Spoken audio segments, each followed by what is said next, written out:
Trump কি বাংলাদেশের উপর কোনো ধরনের স্যাংশন অথবা নিষেধাজ্ঞা, যেটাকে আমরা বলি, সেই ধরনের কোনো নিষেধাজ্ঞা জারি করতে পারেন? আপনি আমাকে বলেন তো, স্বাস্থ্য উপদেষ্টা তিনি স্বাস্থ্যমন্ত্রীর পদমর্যাদায় আছেন। আমি জানি ব্যক্তিগতভাবে যে তিনি শারীরিকভাবে অসুস্থ, তিনি কেন ওই পদে গেলেন? তিনি তো ডাক্তারও নন, স্বাস্থ্য খাতে তার ন্যূনতম কোনো অভিজ্ঞতা নেই। তিনি কেন গেলেন? কারণ তিনি ইউনুস সেন্টারে ছিলেন। এবং এইভাবে না, নেপোটিজম যখন আপনি সকল জায়গায় করবেন, আমার লোককে আমি বসাবো, যাকে খুশি তাকে বসাবো, এই যদি হয় ভাই, তাহলে আর এই ১,৫০০-এর উপর মানুষের রক্ত, ৩০,০০০-এর উপর আহত, ১,০০০-এর বেশি মানুষের সরকারের প্রতি পদে যে ব্যর্থতা, সেই ব্যর্থতাকে ঢাকা। আওয়ামী লীগের নেতৃত্বের অভাব নেই। আমি সজীব ওয়াজেদ জয় আছি, বঙ্গবন্ধুর নাতি। আমি আওয়ামী লীগের সাথে আছি। আমি আওয়ামী লীগকে ফের ক্ষমতায় আনবো। আজকে হোক, কালকে হোক, ৪ বছর পর হোক, ৫ বছর পর হোক, আওয়ামী লীগ ফের ক্ষমতায় আসবেই। কারণ আওয়ামী লীগ হচ্ছে বাংলাদেশের সবচেয়ে বড় রাজনৈতিক দল। কেউ আমাদের ঠেকায় রাখতে পারবে না। যে এই মুহূর্তে নির্বাচন হলে আপনারা কোন দলকে ভোট দিবেন, সেই নির্বাচনের ফলাফল হচ্ছে ৭০% তারা আওয়ামী লীগকে ভোট দিতে চান, বিএনপিকে ভোট দিতে চান ১০%, জামাতকে ভোট দিতে চান ১৮%, জাতীয় পার্টিকে ভোট দিতে চান ১%। আসসালামু আলাইকুম প্রিয় দর্শক, বাংলাদেশের রাজনৈতিক প্রেক্ষাপটে অনেকগুলো গুরুত্বপূর্ণ কিছু ঘটনা ঘটে যাচ্ছে। প্রিয় দর্শক, আপনারা ইতিমধ্যেই ভিডিওর কিছু অংশ বিশেষ দেখে ফেলেছেন।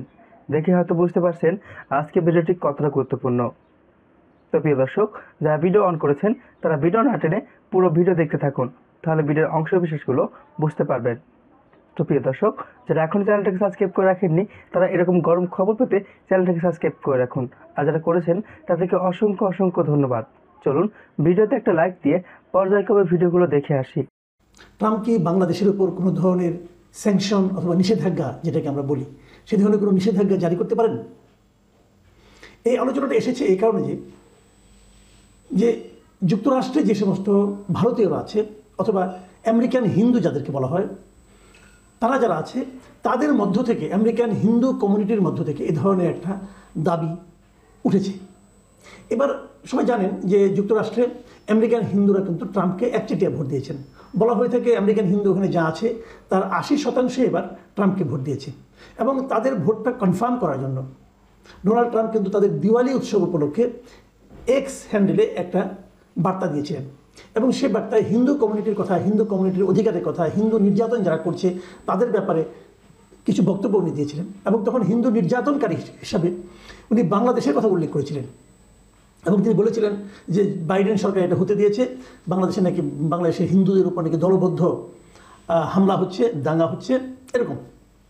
সেই কথাগুলো আমাদের পক্ষ থেকে, আমাদের অন্তর্বর্তীকালীন সরকারের পক্ষ থেকে, যুক্তরাষ্ট্রে আমাদের যারা প্রতিনিধি আছেন, সরকারের প্রতিনিধি, তাদের পক্ষ থেকে, এবং আমাদের প্রধান উপদেষ্টা যিনি প্রেস সেক্রেটারি আছেন তিনিও বলেছেন যে ডোনাল্ড ট্রাম্পকে যথাযথ সঠিক তথ্যটা সরবরাহ করা হয় নাই। উনি ভুল তথ্যের উপর নির্ভর করে মন্তব্য করেছেন। আচ্ছা, আমি যদি ধরে নেই উনি ভুল তথ্যের উপর ভিত্তি করে এই স্টেটমেন্টটা দিয়েছেন, তখন কিন্তু অবধারিতভাবে প্রশ্নটা আসবে, এই ভুল তথ্য ওনাকে কে সরবরাহ করলো? কে? এখন যেন বোঝা যাচ্ছে যে এটা সরবরাহ সম্ভবত করেছে যে আমেরিকার যারা হিন্দু কমিউনিটি আছে তারা। কেন বললাম? যে পিটিআই মানে প্রেস ট্রাস্ট অফ ইন্ডিয়ার একটা খবরে বলা হয়েছে, এটা আজকেই ওনাদের এনডিটিভিতেও প্রকাশিত হয়েছে খবরটা, যে তারা এখানে বলছে, আমি নিউজটা শিরোনামটা আপনাদের পড়ে শোনাই, Indian Americans two urge Trump administration for sanctions against Bangladesh.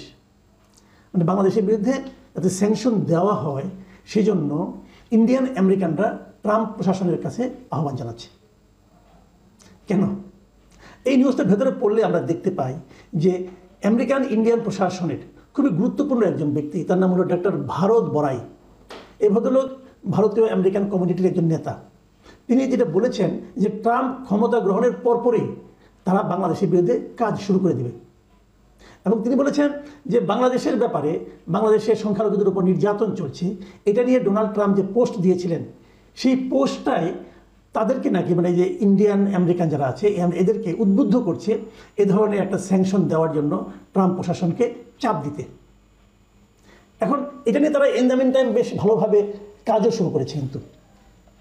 এবং সেখানে উনি স্পষ্টভাবে এটাই বলেছেন যে অনেকগুলি কথাই আছে, আমি সবগুলি আপনাদেরকে পড়ে আপনাদেরকে ক্লান্ত করতে চাই না, কেবল একটা কথাই বলি যে ওনারা বলতে চাচ্ছেন যে বাংলাদেশে যদি পোশাক রপ্তানিটা বন্ধ হয়ে যায়, এবং পোশাক রপ্তানি একটা বড় অংশ কিন্তু আমেরিকায় যায়, যদি পোশাক রপ্তানি বন্ধ হয়ে যায় তাহলে বাংলাদেশের মানুষ খাবে কি? তার ভাষ্য অনুযায়ী ৮০% ব্যবসায়ী বাংলাদেশের হয় এই পোশাক রপ্তানি থেকে, পোশাক শিল্প থেকে। এবং একটা বড় কথা ডক্টর ভারত বড়াই বলেছেন, সেটা হলো উনি বলেছেন যে ডক্টর মোহাম্মদ ইউনূসের যে সরকারটা দেশে এখন আছে এটা আসলে একটা পুতুল সরকার। মানে পাপেট গভর্নমেন্ট উনি এভাবে উল্লেখ করেছেন। এটা আসলে কন্ট্রোল করছে মিলিটারিটা। এবং উনি বলছেন যে মানে আমি ওরা একটা পড়ে শোনাই আপনাকে, it is really the army that is in control of the country. মানে আর্মি এই দেশটাকে এখন কন্ট্রোল করছে। আসলে এই কথাগুলো বলা হয় কেন? এই কথাগুলো বলা হয় যে আমেরিকান যে গভর্নমেন্ট আসতেছে তাদেরকে প্রভাবিত করার জন্য। মানে আমেরিকান গভর্নমেন্ট যদি কাউকে আমেরিকান গভর্নমেন্ট যদি বলা হয় যে অমুক দেশটাতে আসলে কোনো ধরনের ডেমোক্রেসি নাই, গণতন্ত্র নাই, এবং এই দেশটাকে আসলে আর্মিরা কন্ট্রোল করছে, সামনে যাদেরকে আপনারা দেখতে পাচ্ছেন তারা আসলে পুতুল সরকার, এই কথাগুলো যদি বলে তখন কিন্তু আর ওই গভর্নমেন্টের মাথায় যে ব্যক্তিরা আছেন তিনি যদি একটু মাথামোটা টাইপের লোক হন তাহলে কিন্তু ওনারা একটা বড় ধরনের অ্যাকশনে চলে যেতে পারে।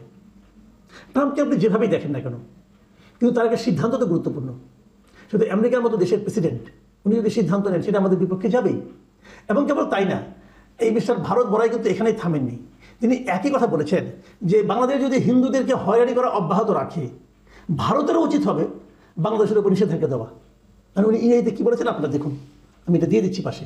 তো সব কিছুর মূলে কি? সব কিছুর মূলে হলো যে যদি বাংলাদেশে হিন্দুদের উপর টর্চার অব্যাহত থাকে তাহলে, বাট সেটা কি আছে আসলে আমি কিন্তু বুঝি না। গত দুদিন ধরে আমাকে অনেকে একটা ভিডিও পাঠাচ্ছেন, সেই ভিডিওটা নিয়ে আমি একটু কথা বলতে চাই। সেই ভিডিওতে দেখা যাচ্ছে আমি প্রথম ব্যাপারটা বুঝতে পারিনি এটা কার ভিডিও, কী সমাচার। পরে দেখলাম একজন মহিলা কথা বলছেন, যে মহিলার নাম হচ্ছে তুলসী গ্যাবার্ড।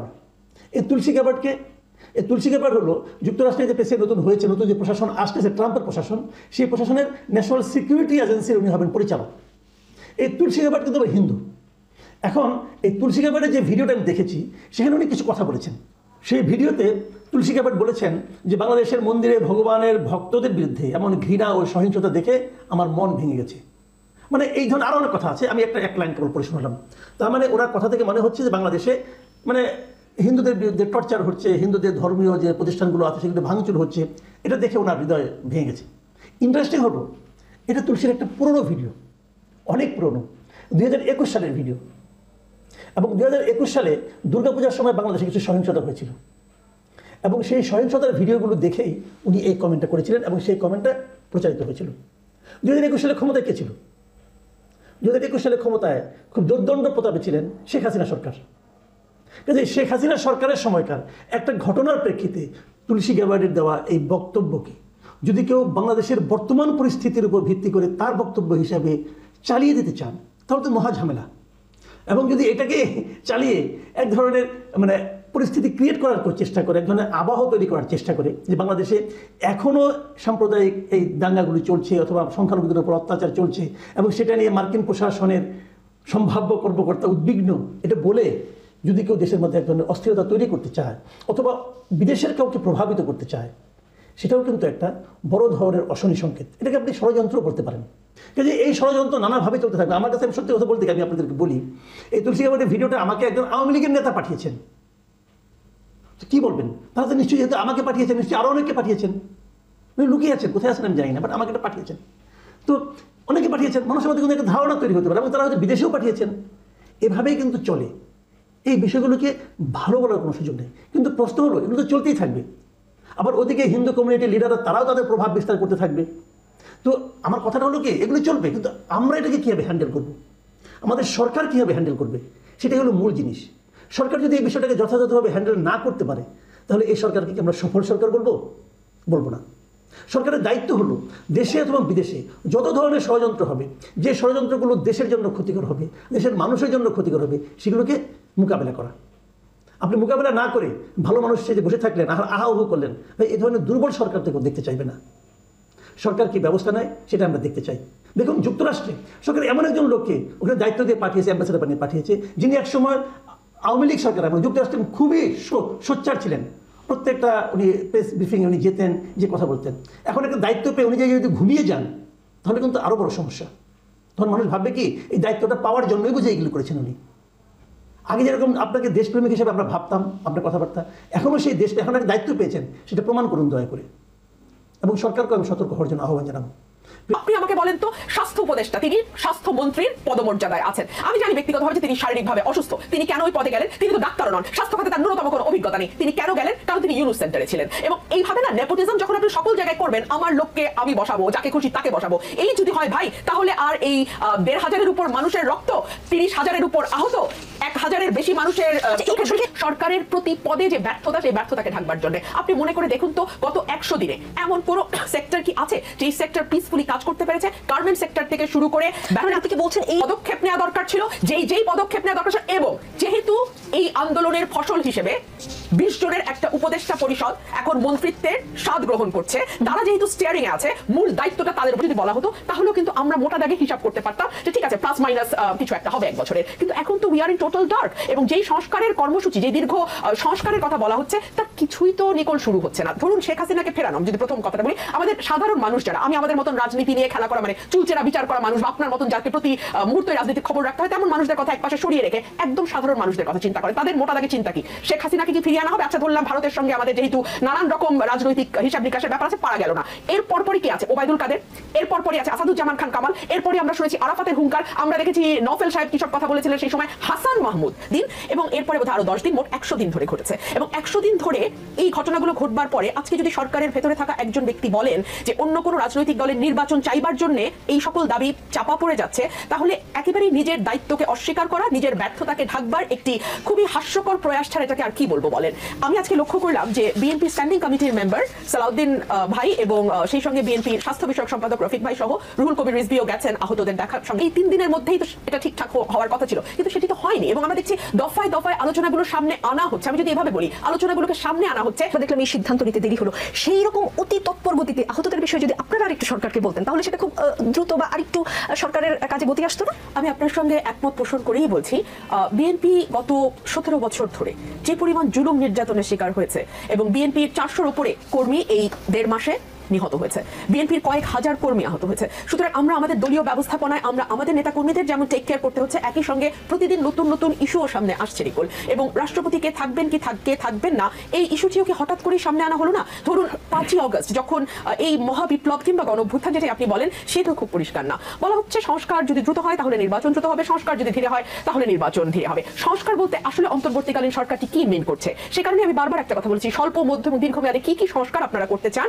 এবং স্বল্প মধ্য ও দীর্ঘমেয়াদ বলতে আপনারা আসলে কোন সময় মিন করছেন, তার একটি পরিষ্কার রোডম্যাপ যদি আপনারা না দেন, তাহলে আসলে কিন্তু পুরো জাতি অন্ধকারে থাকবে। একটা রাজনৈতিক দলের ক্ষুদ্র কর্মী হিসেবে আপনি যখন আমাকে প্রশ্ন করেন যে এটা কোন ট্রেনে বাংলাদেশ উঠেছে, আমি কিন্তু জবাব দিতে পারি না। আমি যখন আমার নিজের সঙ্গে বসে হিসাব করি আসলে ভোট হতে আর কত সময় লাগতে পারে, বিকজ আমাদেরও তো একটা প্রিপারেশনের ব্যাপার আছে, সেই সময়টা আমরা পাবো কিনা, সেই সময়টা হাতে আছে কিনা, এগুলো নিয়ে যখন নিজের সঙ্গে নিজে বসি তখনও কিন্তু আসলে কনফিউজ হওয়া ছাড়া উপায় থাকে না। আমাকে অনেকেই ফোন করে বলেন যে তুমি কেন এখন এলাকায় এত বেশি সময় দিচ্ছ, কারণ আমাদের নির্বাচন কবে হবে, কাজ করা কর্তব্য। কিন্তু নির্বাচন নিয়ে তাদের আলোচনা চলতে থাকলে আহত ও শহীদদের দাবি চাপা পড়ে যায়। সবাইকে এখন আহত ও শহীদদের দাবি গুরুত্ব দেয়া কর্তব্য বা দরকার, সেরকম বলেছেন তিনি। বেস্ট ফ্রেন্ড ফারহানা, আপনাদের নির্বাচনের দাবিতে আহত ও শহীদদের দাবি চাপা পড়ে গেল কিনা?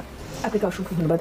দেখুন, কথাটি এমন একজন বলছেন যিনি সরকারের একটি অংশ, ওতপ্রোতভাবে সরকারের সঙ্গে জড়িত, ডে 1 থেকে যিনি সরকারে আছেন, এবং তিনি বলছেন যে এই 3 মাস পরে এসে যখন স্বাস্থ্য উপদেষ্টা দেখা হারিয়েছেন আমার ভাই, এই দেশের জন্য, দেশের মানুষের জন্য আজকে ওনারা এই আত্মত্যাগ করেছেন বলেই কিন্তু আমরা এসে বুক ফুলিয়ে আপনার অনুষ্ঠানে কথা বলতে পারছি। এবং এখন আমরা যত প্রতীক করে বিচার করা, নিকল আমি কোনো যদি কিন্তু ব্যবহার করব না। যখন আওয়ামী লীগের আমলে শিবির সন্দেহে পিটিয়ে মারা হতো, যখন আওয়ামী লীগের আমলে রাজাকার শাবক বলে আমাদেরকে ডিহিউম্যানাইজ করা হতো, তখন কিন্তু আমি সেটাকে যদি কিন্তু দিয়ে কোনোদিন সমর্থন দেই নাই। সুতরাং আজকে যদি কাউকে আওয়ামী লীগ বলে শুধুমাত্র অপরাধী না, হ্যাঁ, শুধুমাত্র আওয়ামী লীগ বলে কারো উপরে যদি হামলা হয়, কারো উপরে যদি অত্যাচার করা হয়, সার্টেনলি আমার মনে হয় একজন সচেতন শিক্ষিত নাগরিক হিসেবে, একজন আইনজীবী হিসেবে এবং একজন মানবাধিকার কর্মী হিসেবে certainly I will condemn that. তবে অ্যাট দ্য সেম টাইম তবে কিন্তু ওটাকে জাস্টিফাই করা না, তবে হচ্ছে যারা অপরাধের সঙ্গে যুক্ত ছিল, 15 বছরের নানান রকম অপরাধ, সেটা আপনার ফৌজদারি থেকে শুরু করে দেওয়ানি পর্যন্ত, যেই অপরাধে যেই অভিযুক্ত হবে না কেন তার বিরুদ্ধে মামলা হোক, তাকে আইনের আওতায় আনা হোক, এবং আইনজীবীরা যাতে কোর্টে গিয়ে কোনো রকম কোনো হেনস্থার শিকার না হয়, কাউকে ডিফেন্ড করার জন্য যেন আইনজীবীকে শারীরিকভাবে লাঞ্ছিত হতে না হয়, সেটাও এই সরকারকে এনশিওর করতে হবে। রাজনীতিতে শেষ কথা বলে কিছু নেই, রাজনীতির এই কথা চলছে, কতটুকু সময় লাগবে। মজার ব্যাপার হচ্ছে এই ট্রেনটা এত অদ্ভুত একটি ট্রেন, যেই ট্রেনের যারা অপারেশনে আছেন, যারা এটা নিয়ন্ত্রণে আছেন, তারা কিছুই বলছেন না। শুরুতে আমরা দেখলাম সেনাপ্রধান প্রথম বোধহয় মুখ খুললেন এবং তিনি বললেন যে 18 মাসের মধ্যেই নির্বাচন হবে। সঙ্গে সঙ্গে সরকারের তরফ থেকে সেটার বিরোধিতা করা হলো এবং বলা হলো না, এটা সরকার বা অন্তর্বর্তীকালীন সরকারই। তারা এখন আর মুখ ঢাকছেন না, বিকজ ওই এলাকার যারা আছেন বাসিন্দা, তারা সকলেই আসলে সেই লাইনে গিয়ে দাঁড়াচ্ছে। সুতরাং কেউ কারো কাছ থেকে আসলে গোপন করবার মতন বিষয় নয়। বলা হচ্ছে একদম উচ্চবিত্ত ছাড়া সমাজে মধ্যবিত্ত, নিম্নবিত্ত মানুষের কথা তো বাদই দিলাম, তাদের প্রত্যেকের দিন আনি দিন খাই অবস্থা। 30% মানুষ, নিকল 30% মানুষ মানে কিন্তু 6 কোটি, 18 কোটি মানুষের দেশে 6 কোটি মানুষ তার খাদ্যের যতটুকু খাবার প্রয়োজন সেটুকু থেকে কাটছাট করে কম খাচ্ছেন, কম ক্যালোরি নিচ্ছেন। এগুলো তো এই বাংলাদেশে হচ্ছে সিন্ডিকেটের কথা বলা হয়। সিন্ডিকেট দূর করার জন্য এই সরকার কি পদক্ষেপ নিয়েছে বলেন তো? অর্থনীতির অবস্থা অলরেডি ভঙ্গুর মানে আজকে ভঙ্গুর, এটা গত 15 বছরে ভাঙা হচ্ছে। এখন এই যে সিস্টেম্যাটিক ভাবে ভাঙা হলো, এর মধ্যে শুরু হয়েছে আনসার্টেনটি। আমরা জানি না এই সরকার কতদিন আছে, কিভাবে আছে। প্রত্যেকের মধ্যে অসন্তোষ। সরকারকে যারা ক্ষমতায় এনেছে বলে দাবি করা হয়, সেই ছাত্র সমাজও কিন্তু এই সরকারের পারফরমেন্সে হ্যাপি না। আমি সজীব ওয়াজেদ জয় আছি বঙ্গবন্ধুর নাতি। আমি আওয়ামী লীগের সাথে আছি। আমি আওয়ামী লীগকে ফের ক্ষমতায় আনবো। আজকে হোক, কালকে হোক, 4 বছর পর হোক, 5 বছর পর হোক, আওয়ামী লীগ ফের ক্ষমতায় আসবেই। কারণ আওয়ামী লীগ হচ্ছে বাংলাদেশের সবচেয়ে বড় রাজনৈতিক দল। কেউ আমাদের ঠেকায় রাখতে পারবে না। আমাদের উপর আক্রমণ হয়েছে, ভয় পাওয়ার কিছু নাই। 71-এ আওয়ামী লীগ লড়াই করেছে। 71-এ আমরা শেষমেশ হাতিয়ার তুলে বাংলাদেশ স্বাধীন করেছি। 75-এ চেষ্টা করা হয়েছে আওয়ামী লীগকে শেষ করে দেওয়ার। আওয়ামী লীগের বড় বড় নেতাদের হত্যা করা হয়েছে, তারপরেও আওয়ামী লীগ টিকে আছে। আজকে আওয়ামী লীগ তার চেয়ে অনেক শক্তিশালী পজিশনে আছে। আমাদের কেউ দাবায় রাখতে পারবে না। আপনারা জনাব সজীব ওয়াজেদ জয়ের বক্তব্যটা শুনলেন। তিনি তার বক্তব্যে 2-3টা জিনিস খুব সুনির্দিষ্টভাবে ক্লিয়ার করেছেন। সেটা হলো যে তিনি বলেছেন, আমি আছি বঙ্গবন্ধুর নাতি হিসাবে, আর আওয়ামী লীগে নেতৃত্বের অভাব নাই। অর্থাৎ সজীব ওয়াজেদ জয় নিজে তো আছেনই, এবং এই বৃহৎ দলে আরো লক্ষ লক্ষ নেতাকর্মী রয়েছে এই দলের হাল ধরার জন্য। অর্থাৎ শেখ হাসিনা যদি রাজনীতিতে নাও ফেরেন, শেখ হাসিনা যদি নাও থাকেন, তাহলে আওয়ামী লীগকে চালিয়ে নেওয়ার মতো সজীব ওয়াজেদ জয় একাই যথেষ্ট, এবং এই দেশের হাজার হাজার নেতাকর্মী যথেষ্ট। জনাব সজীব ওয়াজেদ জয় যদি বাংলাদেশ আওয়ামী লীগের হাল ধরেন, সভাপতির দায়িত্ব নেন, তাহলে আওয়ামী লীগের চাঙ্গা হতে সময় লাগবে না, মুহূর্তে আওয়ামী লীগ চাঙ্গা হয়ে যাবে। কারণ আওয়ামী লীগের নেতাকর্মীরা এখন নেতৃত্ব শূন্যতায় রয়েছে, তারা নেতা চাচ্ছে। সেক্ষেত্রে জননেত্রী শেখ হাসিনার বিকল্প হিসাবে 3-4 জনকে বিবেচনা করা হয়। তার মধ্যে জনাব সজীব ওয়াজেদ জয় একজন। আরও আছেন, পুতুল আছেন, শেখ রেহানা আছেন, পরিবারের আরো অনেক সদস্য আছেন, কিন্তু সবচেয়ে কম্পিটেন্ট এবং যোগ্য এবং পুরুষ সদস্য জনাব সজীব ওয়াজেদ জয়। এবং আমরা অচিরেই দেখতে চলেছি যে জনাব সজীব ওয়াজেদ জয় বাংলাদেশ আওয়ামী লীগের দায়িত্ব নেবেন। তিনি সভাপতি বা ভারপ্রাপ্ত সভাপতি বা অ্যাক্টিং সভাপতি হিসাবে কার্যক্রম শুরু করবেন। এটা একজন ক্ষুদ্র কর্মী হিসাবে আমার প্রত্যাশা বা আমার অনুমান। তবে দলের বিভিন্ন পর্যায়ের লোকের সাথে আমার যতটুকু কথা হয়েছে বা হাইকমান্ডের সাথে আমার যতটুকু কথা হয়েছে, ততটুকুতে এটা নিশ্চিত যে জনাব সজীব ওয়াজেদ জয় বাংলাদেশ আওয়ামী লীগের হাল ধরছেন, এবং তিনি বাংলাদেশ আওয়ামী লীগের ভারপ্রাপ্ত বা অ্যাক্টিং সভাপতির দায়িত্ব পালন করবেন। জনাব সজীব ওয়াজেদ জয় যদি বাংলাদেশ আওয়ামী লীগের যেভাবেই হোক সভাপতির দায়িত্ব পালন করেন, সেটা অ্যাক্টিং হোক বা ভারপ্রাপ্ত হোক, যেটা করুক, তাহলে নেতাকর্মীরা উজ্জীবিত হবে, নেতাকর্মীরা আবার জাগ্রত হবে। এবং সজীব ওয়াজেদ জয় বিগত কয়েক বছর যাবৎ বাংলাদেশ আওয়ামী লীগের রাজনীতিতে অত্যন্ত সক্রিয় ছিলেন। নেতাকর্মীদের সাথে তার নিয়মিত যোগাযোগ আছে, এবং ছাত্রলীগের সাথে, বিশেষ করে এই কমিটির আগের 2-3টা কমিটির সাথে তার খুব ওতপ্রোতভাবে কাজ করা হয়েছে। এজন্য তিনি রাজনীতির হাতে খড়িও বাংলাদেশ ছাত্রলীগের কাছ থেকে নিয়েছেন, এবং যুবলীগের সংগঠনের সাথে তার নিয়মিত যোগাযোগ ছিল। অর্থাৎ বাংলাদেশ আওয়ামী লীগের প্রত্যেকটি অঙ্গ সংগঠনের সাথে তার যোগাযোগ ছিল, এবং তিনি প্রত্যেকটি অঙ্গ সংগঠনের বিভিন্ন কর্মসূচিতে অংশগ্রহণ করেছেন, যার কারণে তিনি সাংগঠনিকভাবে যথেষ্ট দক্ষতা অর্জন করেছেন। আর বঙ্গবন্ধুর দৌহিত্র, শেখ হাসিনার পুত্র, এটা তার বাড়তি যোগ্যতা। তো জনাব সজীব ওয়াজেদ জয় বাংলাদেশ আওয়ামী লীগের দায়িত্ব গ্রহণ করলেই আমার মনে হয় যে বাংলাদেশ আওয়ামী লীগ নিয়ে যে বিতর্ক, যে সমস্ত অপপ্রচার করা হয়েছে, সেটা কিছুটা হলেও লাঘব হবে। আর সজীব ওয়াজেদ জয় সাহেব যেভাবে ব্রিলিয়ান্ট, যেভাবে উচ্চশিক্ষিত, এবং দেশ বিদেশ নিয়ে তার যে অভিজ্ঞতা, প্রজ্ঞা, তিনি বাংলাদেশের রাজনীতিতে এটা কাজে লাগাবেন, এবং তার এই অভিজ্ঞতা কাজে লাগিয়ে তিনি বাংলাদেশের রাজনীতিকে, বাংলাদেশকে, বাংলাদেশ আওয়ামী লীগকে আরো শক্তিশালী, সমৃদ্ধি করবেন।